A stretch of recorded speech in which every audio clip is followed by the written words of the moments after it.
All right, it's quartermilecannons.com once again with a instructional video on how to assemble your quarter mile cannon City Slicker, the #1 selling potato cannon in the world. Anyway, what we have here is we have Dave, our in-house lab expert, who's going to actually share with you how you assemble your product when you receive it. When you receive it, you're going to have everything laid out here on the table, and Dave's going to go over that with you right now. Alright, so when you open your package, you're going to have your barrel, your chamber, your igniter, and our instruction and brochure.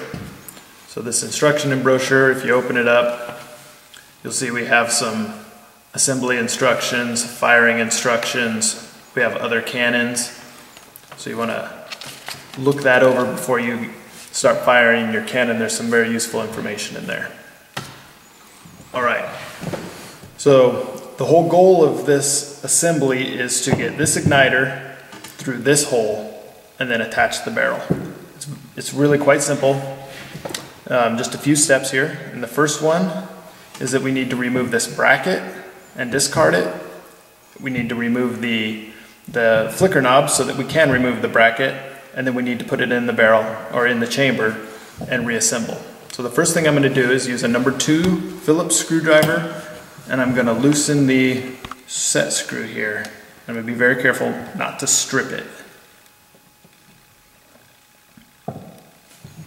Okay, now inside this is your spare flint. You're going to keep that in mind.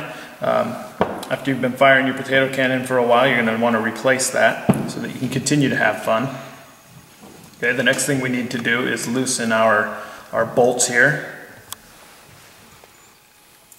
This one came off pretty easily, but if yours is tight, you use a #12mm wrench. We'll take those right off. So we have the bolt and we have a washer.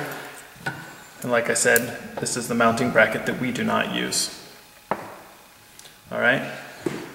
Here's where you got to be a little careful, because now that our flicker knob is off, the steel and the flint can become misaligned. And if that happens, you can watch our troubleshooting video and we go over how to fix all that. Okay, so now what I'm going to do is I'm going to take my chamber, here's the hole, and I'm going to insert it with the end that had the flicker knob in first, and then I'm going to come up and out through that hole. Okay, be very careful again not to push that in. If you push on the end, you can misalign your flint and your steel. Okay, I'm going to give it a pull until the threads come all the way up through the hole so that I can put the nut back on. Okay, so now that we're in that position, we put on the washer, we put on the nut, we'll hand tighten it, and then like I said, we'll use that 12mm wrench. We're going to tighten it the rest of the way. One more little twist. Alright, that should do it. Okay, we're going to put our flint back into the flicker knob. And when putting the flicker knob back onto your igniter, there's a little flat edge. That's where your set screw goes. So just remember that the set screw goes on the flat edge here. Okay, I'm going to hand tighten it. And I'm going to take my #2 Phillips screwdriver, tighten it the rest of the way, being very careful not to strip that screw.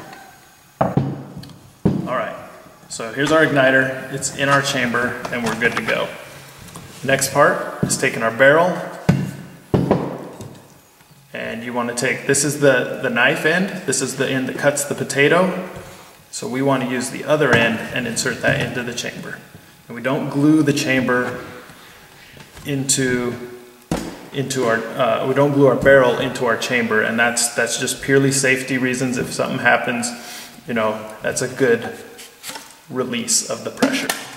Okay, so that's basically all there is to assembling your potato cannon.